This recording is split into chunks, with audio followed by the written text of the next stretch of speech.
départ, c'est mon école, je dirais. Un état d'urgence, c'est-à-dire qu'il faut faire quelque chose ici Un vrai et maintenant. musicien, un vrai artiste, je dirais, est obligé d'être un pédagogue. So being in touch with that flow. Parlez à Malcolm Goldstein. Pour moi qui est garrettiste, en fait. Mais on n'est pas quelque chose d'autre, ça c'est sûr.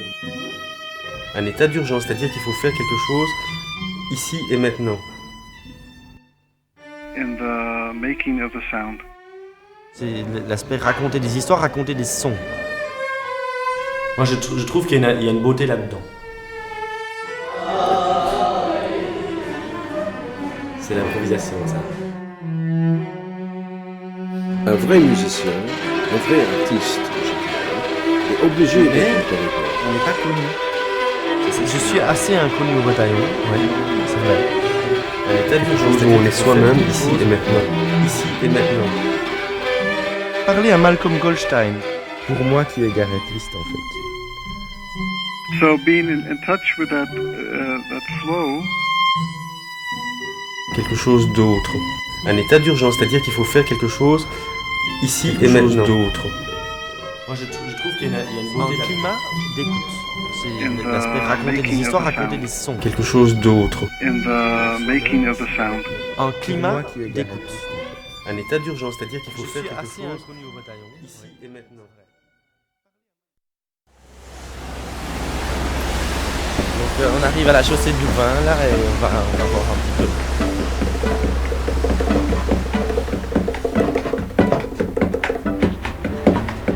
Bonjour, je viens avec des intentions un petit peu particulières aujourd'hui. Oui. Qui sont de faire mes courses et d'un peu parler avec vous parce qu'on est en train de faire un documentaire sur quelque chose qui n'a absolument rien à voir avec la boucherie, mais bonjour. Mais par contre, un aspect des choses dans le. Enfin, moi, je trouvais qu'il y avait un lien avec ce que vous faisiez. C'est-à-dire, par exemple, quand on travaille en instrument, il y a une notion du mouvement bien fait que moi je retrouve chez vous, par exemple, quand vous coupez une viande. Oui. Et il y a le rapport aussi que vous avez avec la tradition et tout ça. Vous allez faire ça au four ou à casserole. Je vais le parer. Je vais préparer le petit gigot. Je vais enlever la membrane extérieure, comme ceci. Comme ça. Voilà.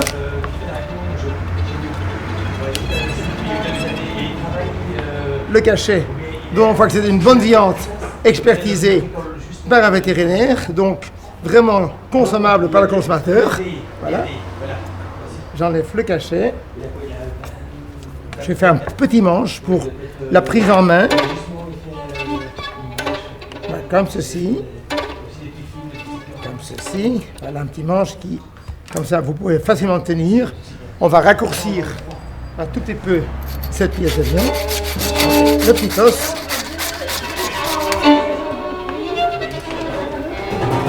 La grandeur pour la petite casserole ou le four sera idéale. Nous allons voir ce que ce beau petit gigot pèse. Il pèse exactement 1,45 kg.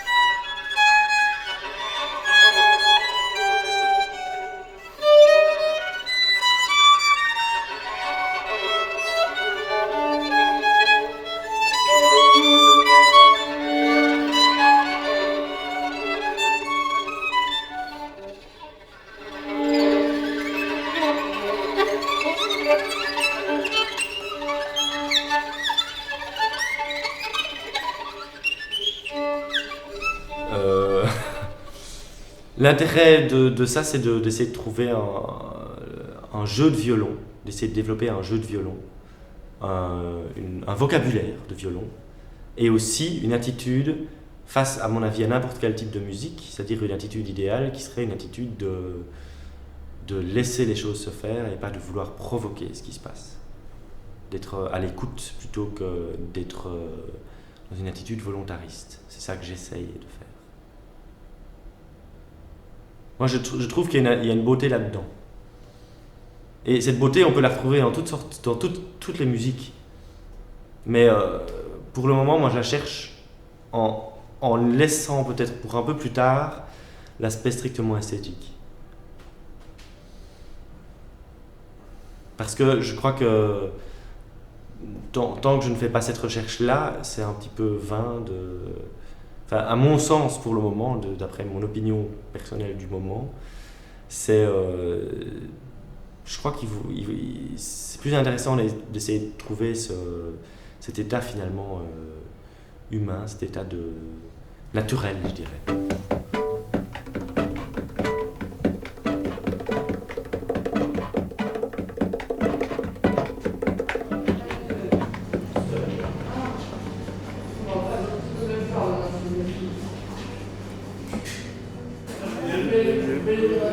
L'improvisateur, c'est un compositeur. Il n'y a pas 36 solutions. Mais seulement, il compose dans le temps réel. C'est ça la différence. Il y a le fameux exemple de Jeffsky Lacey, tu connais peut-être, où il y a la grande époque 68-72 où Jeffsky avait l'habitude de se promener avec un enregistreur, pas un agrafe, mais un petit portable, et demander aux gens c'est quoi la différence entre l'improvisation et la composition. Et il va vers Steve Lacey, il pose la question, et Lacey répond, mais dans la composition, tu as tout le temps nécessaire pour dire ce que tu veux dire en 30 secondes. Mais dans l'improvisation, tu n'as que 30 secondes pour dire ce que tu veux dire en 30 secondes. Garrett est vraiment quelqu'un qui a réussi à clarifier énormément de choses autour de l'improvisation, mais je pense aussi au-delà de l'improvisation. C'est vraiment, pour moi, c'est un cours, enfin pour lui aussi d'ailleurs, c'est un cours sur le son. Par l'écoute, arriver à créer une cohésion sonore entre les gens. Henri Pousseur, qui m'a demandé de rester, de continuer après un stage que j'ai fait en 80, de rester m'en occuper de cours d'improvisation au conservatoire qu'il voulait établir. Et il y avait pas mal de gens qui ont passé avant moi, des gens prestigieux, Steve Lacey, Carl Berger, un grand compositeur noir américain, le nom, ce nom m'échappe, Butch Morris passé ici, il a donné cours aussi. Et j'étais le dernier venu, mais ça coïncidait avec une envie de ma part de quitter New York City et une envie de sa part de créer un cours plus établi, quoi, un cours qui dure, quoi, pas des stages. Pour moi qui est Garrett List, en fait, c'est vraiment un pédagogue extraordinaire, vraiment étonnant. Je vais te dire un truc, Michael. Oui. Excuse-moi de te couper. Mais tu veux vivre de ta musique. Tu veux vivre de ta musique. À des degrés divers, oui. C'est-à-dire, pour moi, l'aspect enseignement est très important aussi. Oui. Donc je veux vivre de ça aussi. Oui, ça c'est hyper important. De toute façon, un vrai musicien, un vrai artiste, je dirais, est obligé d'être un pédagogue. Un vrai artiste veut enseigner. Un vrai artiste. C'est mon avis. Ok. Bon. Mais tu vivres de ta musique, l'enseignement est parti, c'est fait partie de ta musique, l'enseignement, pour moi. L'enseignement fait partie de ta musique. Je suis d'accord avec ça. Donc, tu veux vivre avec ça? Créer un lien entre toi et les gens qui sont autour de toi.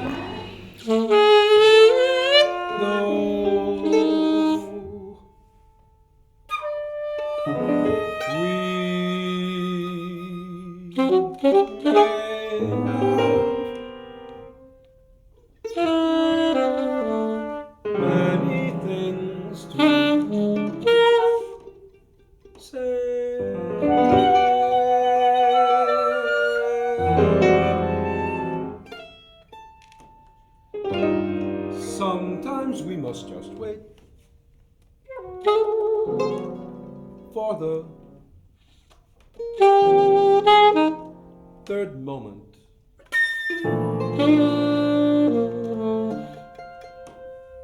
To say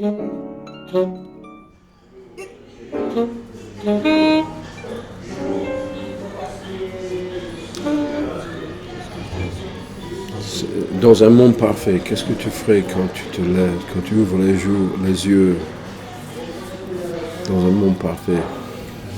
Tu veux que je te réponde? Oui. Je sais pas, j'embrasserai mon amoureuse. C'est excellent début. Excellent début. La journée peut bien commencer après ça. The number you have reached, area code 802 626 8160, is not in service at this time. No further information is available. The number try you have again, reached, shit. area code 802 626 8160, is not in service at this time. No further information.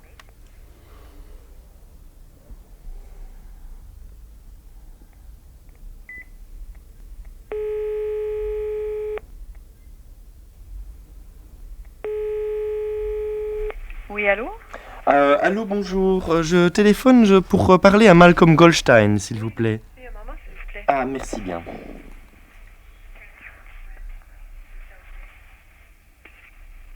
Hello. Hello, it's Michael Voltesch from Belgium. Yes. You remember me? Let's think now. Yeah, I'm the violin player, spelling alphabet. Michael, yes. Yes, okay. Yes, no, okay.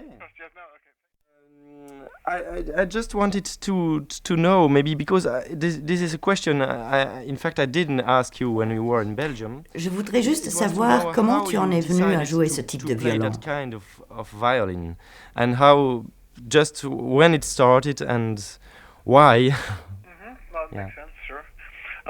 Well, back in the 1960s, Dans les années 60, à New York, où je vivais et travaillais, il y avait un truc extraordinaire qui s'appelait the Judson Band Theatre. To spell it, it's Judson. Yeah. Yeah, Jam Theater. And what it was amazing Et ce about qui it était is that, incroyable, c'est it qu'il brought rassemblait together not just non dancers, seulement but des also danseurs, musicians and, mais aussi des musiciens, theater people, des gens de poets, théâtre, and, des poètes, painters, des and peintres, we all worked together et nous avons donc very tous much in travaillé en collaboration. collaboration. And so improvisation Ainsi, became a l'improvisation very est big part of it. devenue un élément essentiel. So this got us all into very much thinking about a very wide range of Ceci different nous a tous entraînés vers une large palette de mouvements et de sons. so that then the Toute la gamme de sons du monde qui nous entourait, le son du violon, le son de nos voix, le son de nos corps, courant sur du bois, courant sur du béton, devenait une partie de cette recherche.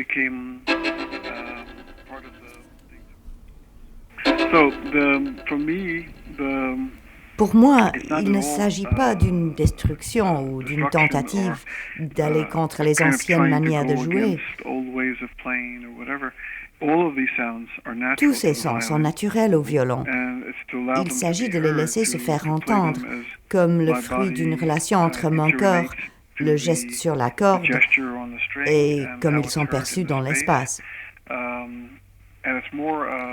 Et c'est quelque chose de positif qui permet une ouverture plutôt qu'une tentative de détruire le violon, ou même l'image que se font les gens de ce que le violon peut faire.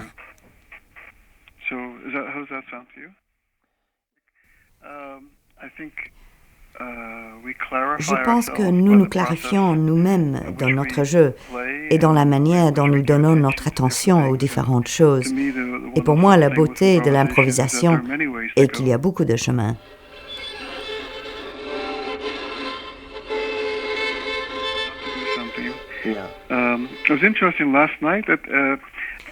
C'était très intéressant hier soir. J'ai joué un set pendant une demi-heure, et puis le second, et dans le second, tout d'un coup, ce flux a cessé. Alors j'ai arrêté. C'était un moment merveilleux. Je ne sais pas combien de temps, peut-être 5 ou 6 secondes. J'ai arrêté tout simplement jusqu'à ce que la musique se trouve et sorte de nouveau. Un autre problème en improvisation est quand nous jouons juste pour remplir le temps et l'espace de bruit et de son, parce que nous pensons qu'il le faut, ou nous pensons « je dois continuer » parce qu'on m'écoute. C'était un moment magnifique parce que le flux avait cessé. Donc, j'ai arrêté, j'ai attendu, et quand c'est revenu, j'ai joué. Être en contact avec ce courant, qu'il soit son ou silence, être en contact avec la musique qui passe à travers ton corps, c'est précieux, je pense.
Ma culture à laquelle je n'échappe pas, c'est la culture classique occidentale. C'est ça qui m'a bercé quand j'étais petit.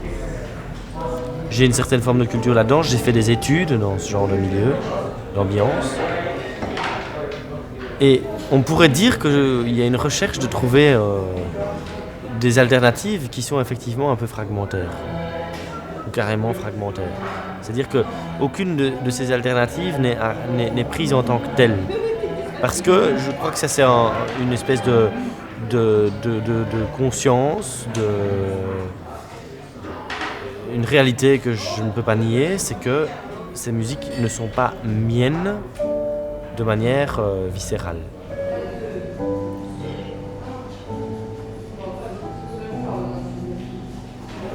Moi-même, j'ai fait un parcours classique, donc je suis incapable de dire, je n'ai pas de preuve qu'on n'a pas passé par là.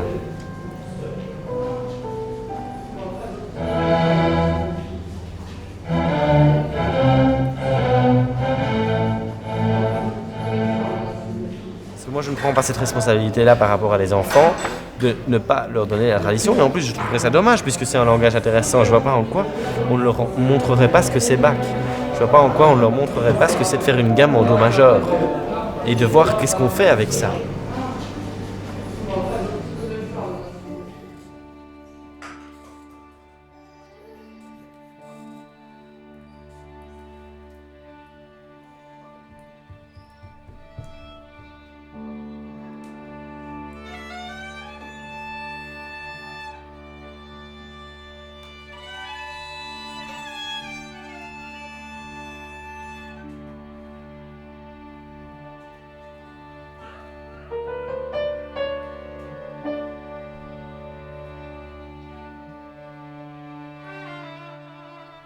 Ce qui est intéressant là-dedans, c'est que c'était une première expérience. J'avais jamais fait ça avant parce que je dissociais toujours mon travail personnel du travail que je faisais avec mes élèves. J'avais pas envie de les mêler à ce que je faisais, pour toutes sortes de raisons, des bonnes et des mauvaises. Et ce que j'entends là, comme c'est la première fois qu'on le fait en concert, pour moi, j'entends ça comme une naissance. J'ai l'impression de les entendre naître à quelque chose. Enfin, surtout le tout début. Je trouvais ça touchant d'entendre l'idée que chacun puisse se lancer à sa manière. Il y en a aussi qui n'osent pas se lancer. Il y a une petite une violoniste, qui joue très bien par ailleurs, qui n'ose pas se lancer. Ça, je l'ai remarqué. Enfin, on ne l'entend pas là, mais il y en a une aussi qui se lance tout le temps. C'est très mignon aussi. Et à un moment donné, on aura envie que le but, c'est que chacun se sera lancé et chacun aura dit quelque chose à sa manière. Mais chacun se sera lancé avec une certaine forme de tranquillité, sans se poser de questions, et en étant aussi capable de retourner dans simplement un rôle d'accompagnement.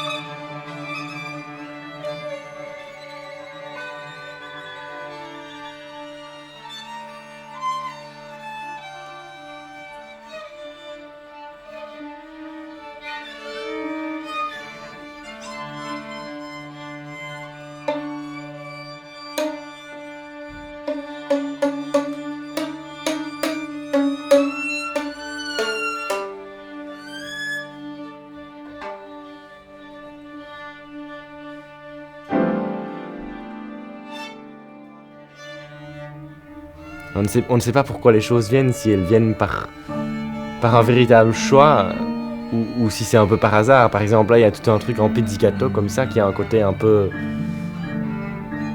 plus étrange que ce qui s'est fait avant. Et puis la pianiste répond par un accord complètement hors tonalité, hors tout, vraiment un accord qui fait une sonorité curieuse. Et je me pose la question, je me demande, tiens, est-ce qu'elle a voulu ça ?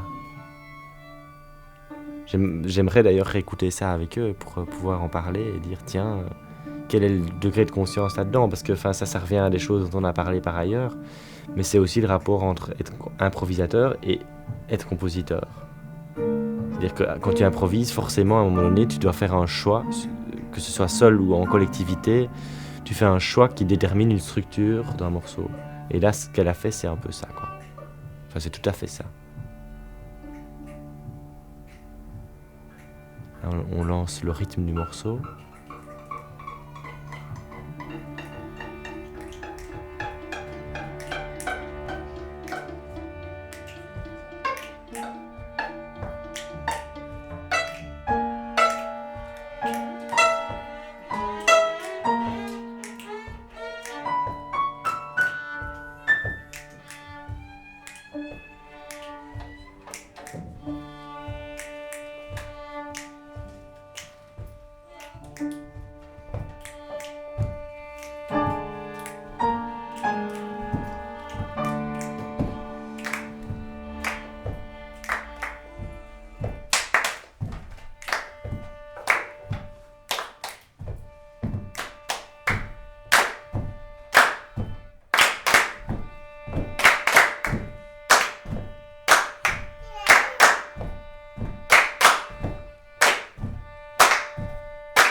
Ce qu'il y a d'impressionnant là-dedans, c'est qu'ils arrivent très vite à faire une rythmique assez complexe.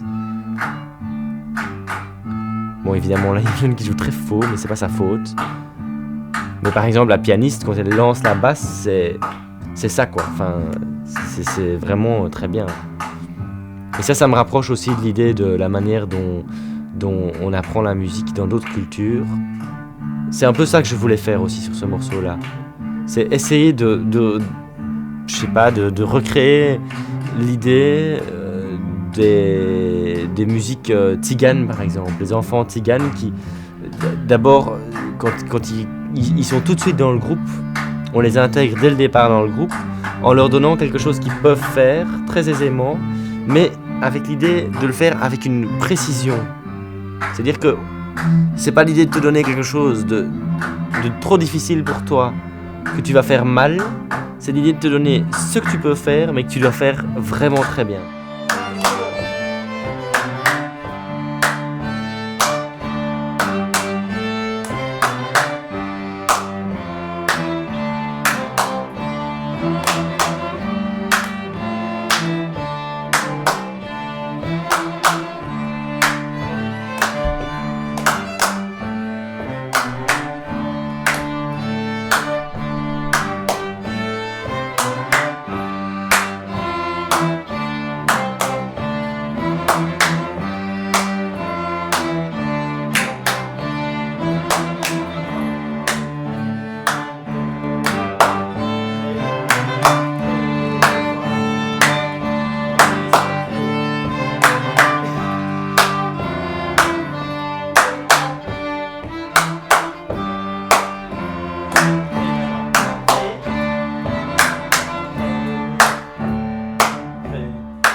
Courant d'air, documentaire radiophonique réalisé par Nathalie Alarcon en collaboration avec Aline Jeandenant.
Je m'appelle Michael Voltech et je suis musicien. Je joue du violon. J'ai commencé à l'âge de 8 ans. Et depuis lors, j'ai eu un parcours classique qui a un peu dévié à partir de l'âge de 13 ans par l'écoute d'autres musiques, de jazz notamment. Je me suis essayé de manière complètement autodidacte et farfelue à l'époque à improviser dans ma chambre sur les disques. Et petit à petit, j'ai essayé d'affiner cette pratique et parfois aussi de la faire sortir des cul-de-sac dans lesquels je me trouvais. Et donc j'ai commencé à rencontrer des gens et petit à petit, je me suis rendu compte que le principal domaine d'improvisation pour le violon, qui est le jazz, était pour moi une voie un petit peu bouchée, c'est-à-dire je n'y croyais pas en fait simplement. Et donc j'ai commencé à essayer de mêler l'improvisation et une pratique différente du violon à toutes sortes d'autres pratiques, c'est-à-dire musique contemporaine, musique d'origine extra-européenne. Et en fait on se rend compte que le violon est présent dans plein d'endroits et tout en menant moi-même cette expérience de découverte et d'apprentissage avec des professeurs comme Gareth List et plus tard Malcolm Goldstein, j'ai commencé à enseigner. J'ai commencé à donner cours environ à l'âge de 17 ans et je crois que j'ai énormément appris de choses. Et notamment à essayer d'ouvrir l'enseignement par les pratiques que j'ai eues parallèlement, c'est-à-dire l'improvisation, essayer d'ouvrir l'enseignement à autre chose que ce qu'il est traditionnellement. Donc le concert qu'on va entendre là, c'est un concert assez particulier parce que j'ai essayé d'amener mes élèves à développer eux-mêmes une pratique de l'improvisation qui, j'espère, va leur permettre aussi de découvrir quel genre d'interprètes ils sont.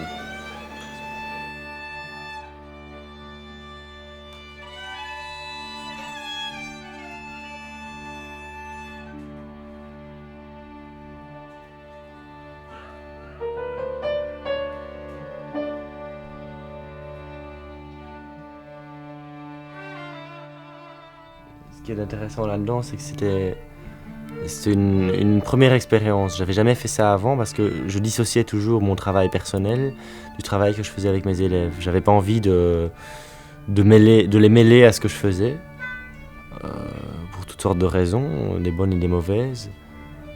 Et ce que j'entends là, comme c'est la première fois qu'on le fait en concert, pour moi, j'entends ça comme une naissance. J'ai l'impression de les entendre naître à quelque chose, enfin surtout le tout début. Je trouvais ça touchant d'entendre l'idée que chacun puisse se lancer à sa manière. Il y en a aussi qui n'osent pas se lancer. Il y a une violoniste, qui joue très bien par ailleurs, qui n'ose pas se lancer. Ça, je l'ai remarqué. Enfin, on ne l'entend pas là, mais il y en a une aussi qui se lance tout le temps. C'est très mignon aussi.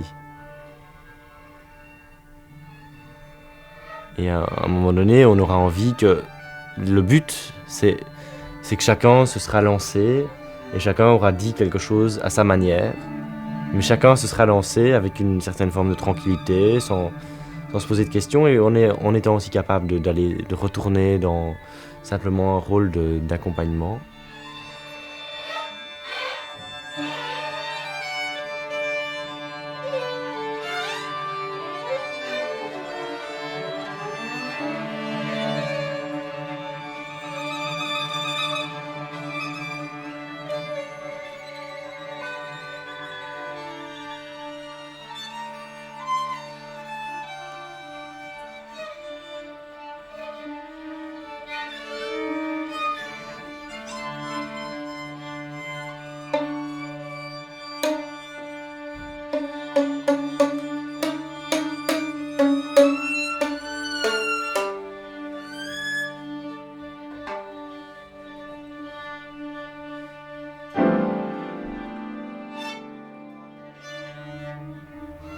On ne sait pas pourquoi les choses viennent, si elles viennent par un véritable choix ou si c'est un peu par hasard. Par exemple, là, il y a tout un truc en pizzicato comme ça qui a un côté un peu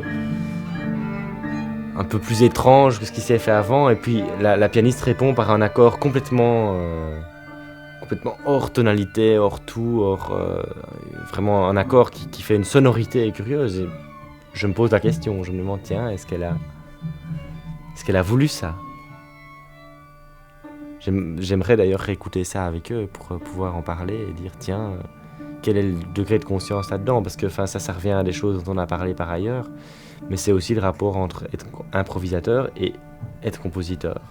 C'est-à-dire que quand tu improvises, forcément, à un moment donné, tu dois faire un choix, que ce soit seul ou en collectivité, tu fais un choix qui détermine une structure d'un morceau. Et là, ce qu'elle a fait, c'est un peu ça, quoi. Enfin, c'est tout à fait ça. Là, on lance le rythme du morceau.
ce qu'il y a d'impressionnant là-dedans, c'est qu'ils arrivent très vite à faire une...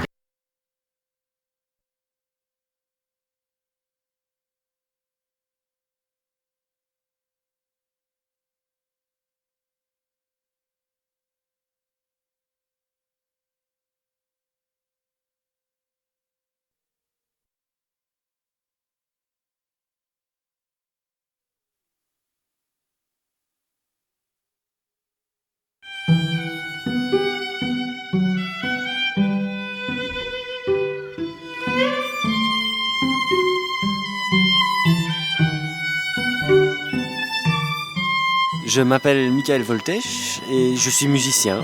Je joue du violon, j'ai commencé à l'âge de 8 ans.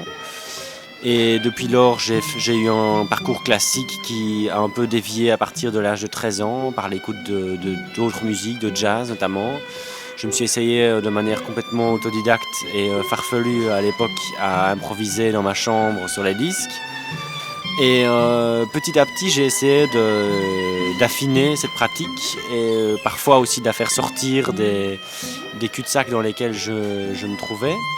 Et donc j'ai commencé à rencontrer des gens et petit à petit, je me suis rendu compte que le principal domaine d'improvisation pour le violon, qui est le jazz, était pour moi une voie un petit peu bouchée, c'est-à-dire je n'y croyais pas en fait simplement. Et donc j'ai commencé à essayer de mêler l'improvisation et une pratique différente du violon à toutes sortes d'autres pratiques, c'est-à-dire musique contemporaine, musique d'origine extra-européenne. Et en fait on se rend compte que le violon est présent dans plein d'endroits et tout en menant moi-même cette expérience de découverte et d'apprentissage avec des professeurs comme Gareth List et plus tard Malcolm Goldstein, j'ai commencé à enseigner. J'ai commencé à donner cours environ à l'âge de 17 ans et je crois que j'ai énormément appris de choses. Et notamment à essayer d'ouvrir l'enseignement par les pratiques que j'ai eues parallèlement, c'est-à-dire l'improvisation, essayer d'ouvrir l'enseignement à autre chose que ce qu'il est traditionnellement. Donc le concert qu'on va entendre là, c'est un concert assez particulier parce que j'ai essayé d'amener mes élèves à développer eux-mêmes une pratique de l'improvisation qui, j'espère, va leur permettre aussi de découvrir quel genre d'interprètes ils sont.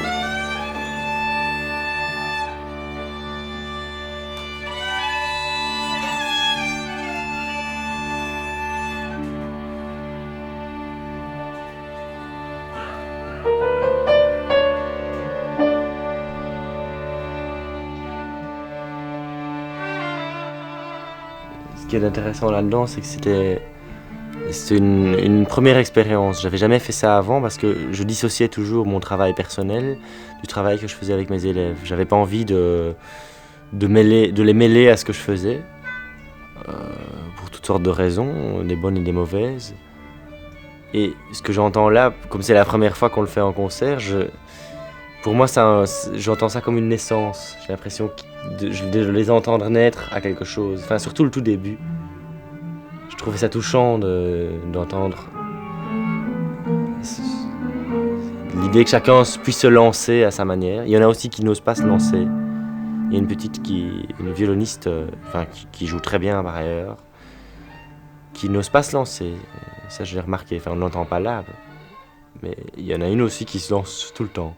C'est très mignon aussi. Et à un moment donné, on aura envie que le but, c'est que chacun se sera lancé et chacun aura dit quelque chose à sa manière. Mais chacun se sera lancé avec une certaine forme de tranquillité, sans se poser de questions et en étant aussi capable de retourner dans simplement un rôle d'accompagnement.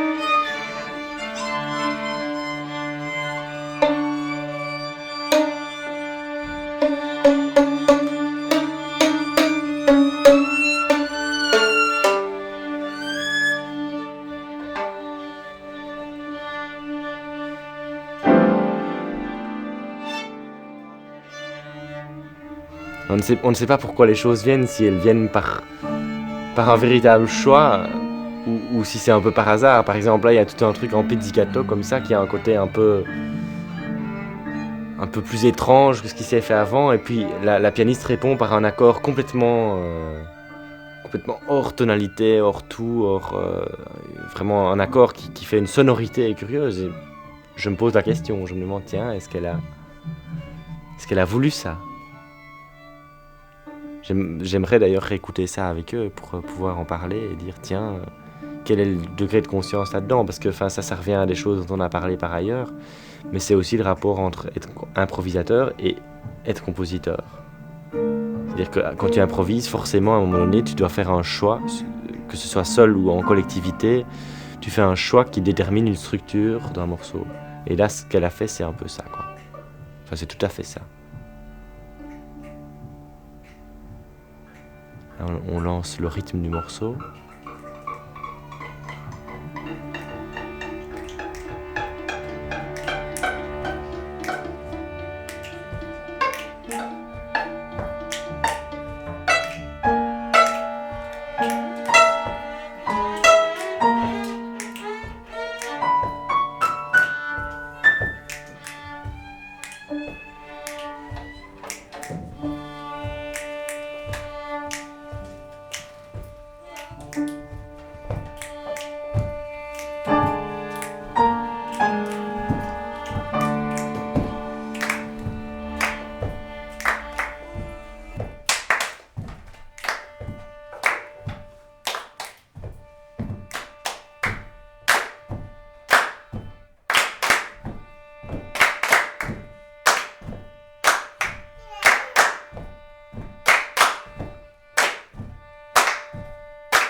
Ce qu'il y a d'impressionnant là-dedans, c'est qu'ils arrivent très vite à faire une rythmique assez complexe.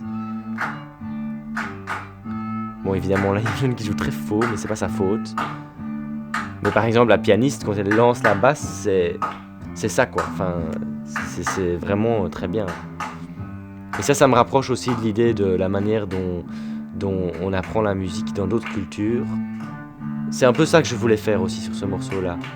C'est essayer de recréer l'idée des musiques tziganes, par exemple. Les enfants tziganes qui, d'abord, quand ils sont tout de suite dans le groupe, on les intègre dès le départ dans le groupe, en leur donnant quelque chose qu'ils peuvent faire très aisément, mais avec l'idée de le faire avec une précision. C'est-à-dire que c'est pas l'idée de te donner quelque chose de trop difficile pour toi, que tu vas faire mal. C'est l'idée de te donner ce que tu peux faire, mais que tu dois faire vraiment très bien.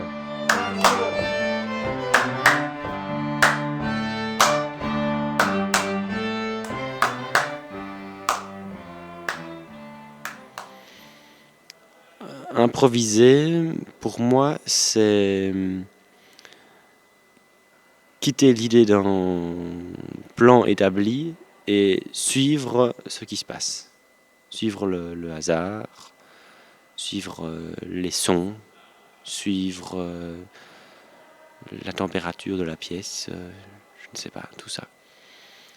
Beethoven, avant d'être un grand compositeur, a fait une carrière très importante, donc il a été très connu pour ça, d'improvisateur.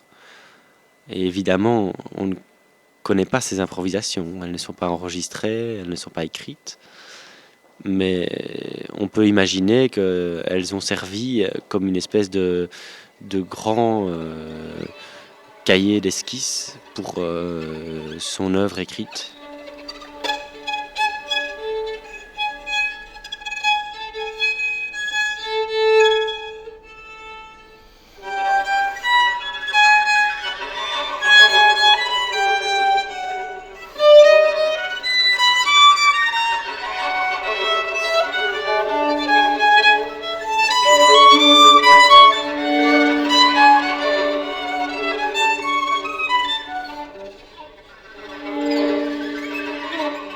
L'intérêt de ça, c'est d'essayer de trouver un jeu de violon, d'essayer de développer un jeu de violon, un vocabulaire de violon, et aussi une attitude face, à mon avis, à n'importe quel type de musique, c'est-à-dire une attitude idéale qui serait une attitude de laisser les choses se faire et pas de vouloir provoquer ce qui se passe.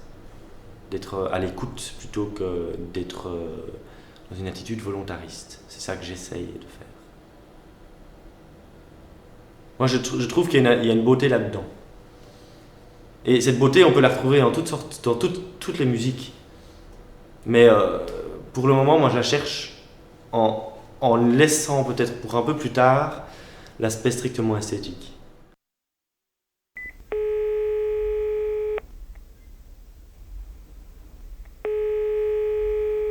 Oui, allô?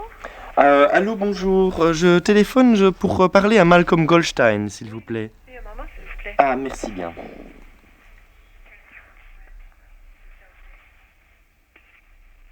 Hello. Hello, it's Michael Voltesch from Belgium. Yes. Malcolm Goldstein est un violoniste américain qui a découvert avec pas mal d'autres musiciens dans les années 60 l'approche de Cage, qui est, on peut dire, le gourou de la musique américaine de la deuxième moitié du XXe siècle. Et cette démarche était basée essentiellement sur l'aspect aléatoire de la musique, donc ce qui inclut l'improvisation dans une recherche sur le hasard. Pour moi, il ne s'agit pas d'une destruction ou d'une tentative d'aller contre les anciennes manières de jouer. Tous ces sons sont naturels au violon. Il s'agit de les laisser se faire entendre, comme le fruit d'une relation entre mon corps, le geste sur la corde, et comme ils sont perçus dans l'espace. Et c'est quelque chose de positif qui permet une ouverture plutôt qu'une tentative de détruire le violon, ou même l'image que se font les gens de ce que le violon peut faire. Malcolm nous enseigne différentes approches très spécifiques aux instruments à cordes. C'est-à-dire qu'il y a une chose qui est claire chez lui, c'est qu'il a fait un travail sur son instrument de manière fondamentale. Malcolm est en relation avec son instrument de manière continuelle. Ça se voit quand on le fréquente. Et donc, il a fait un travail avec nous basé sur la respiration. Malcolm intègre la respiration dans chacun de ses mouvements à l'instrument. Donc, il essaye de créer un prolongement entre le fait qu'il respire et le mouvement sur l'instrument. Donc ça, c'est un des aspects. L'autre aspect, c'est que, et c'est lié un peu à ça, c'est que quand il y a une inspiration suivie d'une expiration, l'expiration est une espèce d'ouverture sur un monde qui est aussi le monde de l'improvisation pour lui. C'est-à-dire que et c'est lié à sa technique, c'est-à-dire qu'au moment où il pose l'archet sur la corde, il n'essaye pas forcément de contrôler cet archet dans son mouvement, mais plutôt d'être à l'écoute de ce que son archet lui propose, et donc de ce que la relation entre son archet et la corde propose. Quel est le son qui sort de ça, et évidemment, au fur et à mesure du travail et du temps, il y a une maîtrise qui vient. Mais c'est pas du tout une technique basée sur le fait de contrôler ce qu'on fait, c'est une technique basée sur le fait d'écouter ce qui se passe.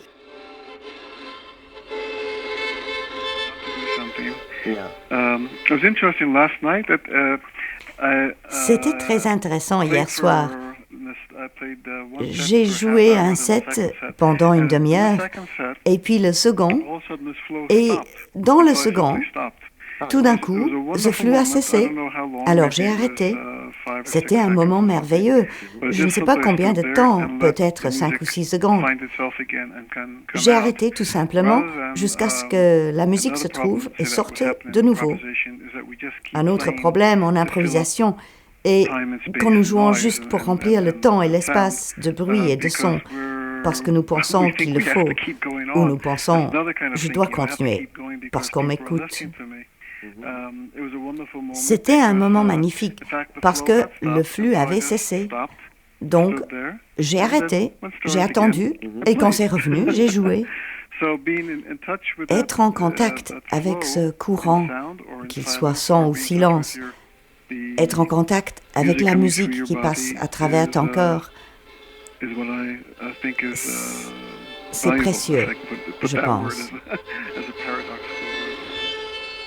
En tant que violoniste, Malcolm est un expérimentateur. Paganini aussi était un expérimentateur. Et de toute façon,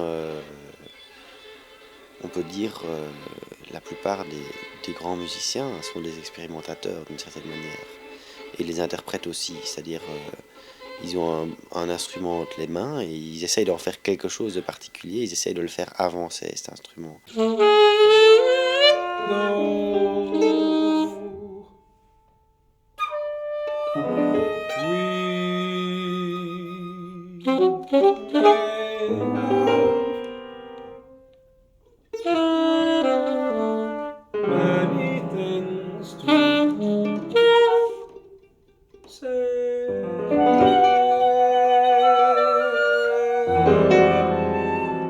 Garrett donne un cours d'improvisation, c'est-à-dire vraiment un cours d'improvisation, mais aussi sur le son. C'est un cours dans lequel on expérimente toutes sortes de choses. On parle de musique en fait, en général dans son cours, et pas tellement de style. Il s'en fout que tu joues du jazz ou du classique. Tout le monde vient avec son niveau. Et...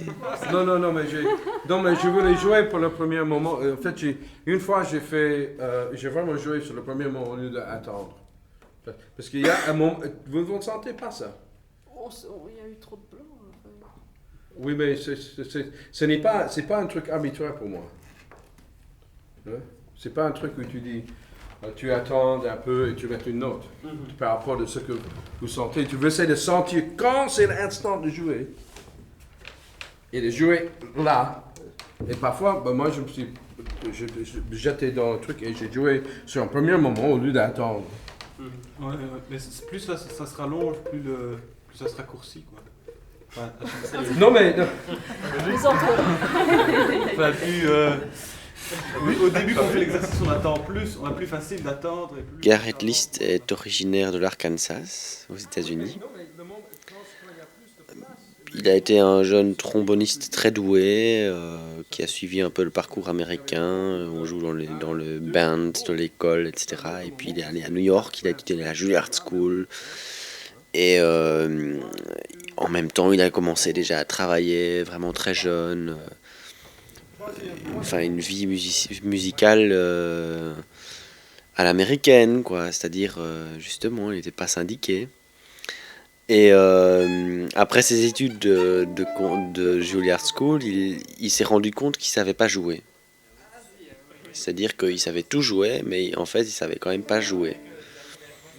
Et il a recommencé un peu à zéro, il a profité un peu d'une espèce de vague qu'il y avait à l'époque de musique expérimentale, dont Malcolm a profité aussi d'ailleurs, et il a commencé à créer sa propre musique. N'étant pas un musicien de jazz à la base, il a dû un peu créer autre chose, et donc petit à petit il a créé une musique originale avec des musiciens new-yorkais, et il a suivi son parcours comme ça, jusque dans les années 80 où il est arrivé à Liège à la demande d'Henri Pousseur. Et à ce moment-là, il a commencé à créer une classe de musique improvisée à Liège. Et justement, pas de musique improvisée dans le sens du jazz, mais vraiment dans le sens de son travail à lui, c'est-à-dire une recherche sur soi-même à travers l'improvisation. L'improvisateur, c'est un compositeur. Il n'y a pas 36 solutions. Mais seulement, il compose dans le temps réel. C'est ça la différence. Il y a le fameux exemple de Jeffsky Lacey, tu connais peut-être, où il y a la grande époque 68-72 où Jeffsky avait l'habitude de se promener avec un enregistreur, pas Nagra, bien petit portable, et demander aux gens c'est quoi la différence entre l'improvisation et la composition. Et il va vers Steve Lacey, il pose la question, et Lacey répond, mais dans la composition, tu as tout le temps nécessaire pour dire ce que tu veux dire en 30 secondes. Mais dans l'improvisation, tu n'as que 30 secondes pour dire ce que tu veux dire en 30 secondes. C'était vraiment quelqu'un qui a réussi à clarifier énormément de choses autour de l'improvisation, mais je pense aussi au-delà de l'improvisation. C'est vraiment, pour moi, c'est un cours, enfin pour lui aussi d'ailleurs, c'est un cours sur le son. Par l'écoute, arriver à créer une cohésion sonore entre les gens. Henri Pousseur, qui m'a demandé de rester, de continuer après un stage que j'ai fait en 80, de rester m'en occuper de cours d'improvisation au conservatoire qu'il voulait établir. Et il y avait pas mal de gens qui ont passé avant moi, des gens prestigieux, Steve Lacey, Carl Berger, un grand compositeur noir américain, ce nom m'échappe, Butch Morris passé ici, il a donné cours aussi. Et j'étais le dernier venu, mais ça coïncidait avec une envie de ma part de quitter New York City et une envie de sa part de créer un cours plus établi, quoi, un cours qui dure, quoi, pas des stages. Je me souviens au début, ce qu'on faisait, c'était très proche de Malcolm, c'était jouer, écouter. C'est ça qu'il demandait, joue, écoute. Et il faisait jouer tout le monde tout seul, donc c'était impossible, c'était très difficile de rentrer dans les styles.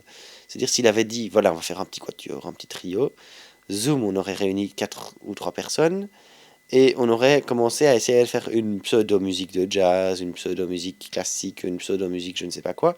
Lui, il disait, tu joues tout seul, devant tout le monde, et tu te démerdes. Et c'était ça, le truc. C'est-à-dire que tu pouvais jouer dans le style que tu voulais, il s'en fout. C'est pas ça le propos. Le propos, c'est quel investissement tu mets dans ce que tu fais. C'est comment tu fais. C'est-à-dire pas qu'est-ce que tu fais, mais comment tu prends en charge ce que tu vas faire. Ma musique personnelle, parce que je parle de ma musique personnelle. J'ai la musique que moi, qui est à moi. C'est un peu comme pour le dire, c'est une musique personnelle. Comme j'espère que tous les musiciens pourraient développer. Ça, c'est une idée que j'ai. C'est que tout le monde a une musique personnelle. Mais aussi, dans le cours, c'est pas vraiment ma musique personnelle. Le cours, c'est une musique spécifique qui se relève d'une nécessité pédagogique de pouvoir montrer aux gens ce qu'ils pourraient trouver eux-mêmes dans la musique. Je ne sais pas si c'est clair ça. Et ma musique, c'est le résultat de même chose que j'ai trouvé en faisant la même chose que je propose aux jeunes gens. Vous comprenez ça? Donc, il est naturel que ce ne soit pas la même chose. Le moment est guidé par quoi? Le moment revient, mais si c'est chaque fois le même moment, comme ça devient systématique et on ne sait pas, on n'écoute plus parce qu'on est dans un truc et ça continue et tu es tout seul et tu joues tout seul. En fait, tu es soliste avec les autres. Donc, si tu fais chaque fois le même son, geste comme ça devient systématique et on n'entend plus ce qu'on fait parce qu'on est isolé comme ça, tout le monde soi-même. Okay? Vous comprenez? Encore? Le même groupe.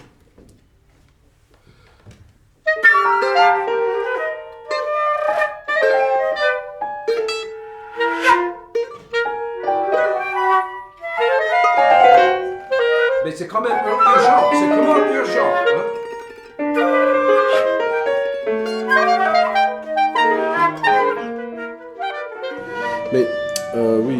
c'est peut-être difficile pour les gens à comprendre, mais une chose qu'il y a avec la musique, c'est que les gens peuvent dialoguer au même temps. C'est pas comme dans une conversation où moi je parle et j'attends que toi tu parles. Et tu parles et moi on échange l'espace, le temps dans le dialogue. Dans la musique, il arrive que tout le monde parle au même temps. Et par les différences de timbre, les différences de tessiture, de registre, de volume, qu'on entend les différences dans les sons. Et ça fait que donc il y a 4 instruments qui jouent ensemble et on peut arriver à entendre tous les 4 instruments séparés. Mais avant de pouvoir entendre tous les 4 instruments séparés, il faut entendre sa contribution à soi-même d'abord. Donc le son que tu fais et qui se rajoute, ça c'est le premier niveau, donc c'est le son qu'on fait nous-mêmes, le son que je fais moi. Et qui se rajoute au son de ce que je fais moi-même, c'est les autres sons qui sont autour de moi. Et ça c'est le deuxième niveau pour moi. C'est moi plus les autres. Et ce qui est peut-être, oui c'est vrai, c'est peut-être un peu difficile pour les gens qui n'ont jamais fait la musique ensemble, mais quand je mets mon son et ton son ensemble, il y a un point de rencontre. Il y a un point de rencontre, mais il y a l'accumulation de ces deux sons qui crée un troisième son. C'est ce que l'auditeur entend en fait. Ce qu'il faut comprendre dans ce monde de l'improvisation et de la musique expérimentale en général, c'est que c'est un drôle de monde où les gens qui sont considérés comme grands et les gens qui sont grands, qui arrivent quelque part, ne sont pas forcément connus, ne sont pas forcément prestigieux. C'est pas comme dans la musique classique où quand t'es grand, enfin encore que c'est pas toujours vrai, mais quand t'es grand, t'es souvent reconnu internationalement, etc. Il y a tout un truc. Le milieu de la musique expérimentale, c'est par essence un milieu de gens qui se connaissent entre eux et qui sont pas reconnus médiatiquement ou quoi. Donc on peut pas les remettre dans des cases bien précises. Je vais te dire un truc, Michael. Oui. Excuse-moi de te couper. Mais tu veux vivre de ta musique. Tu veux vivre de ta musique. À des degrés divers, oui. C'est-à-dire, pour moi, l'aspect enseignement est très important aussi. Oui. Donc je veux vivre de ça aussi. Oui, ça c'est hyper important. De toute façon, un musicien, un vrai musicien, un vrai artiste, je dirais, est obligé d'être un pédagogue. Un vrai artiste veut enseigner. Un vrai artiste. C'est mon avis. Ok. Bon. Mais tu vivres de ta musique, l'enseignement est parti, c'est fait partie de ta musique, l'enseignement, pour moi. L'enseignement fait partie de ta musique. Je suis d'accord avec ça. Donc, tu vis avec ça. Créer un lien entre toi et les gens qui sont autour de toi.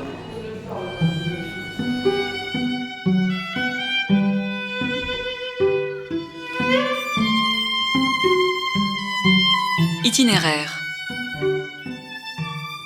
Documentaire radiophonique. Proposé par Nathalie Alarcon. TAC 4 et Aline Jean Denand.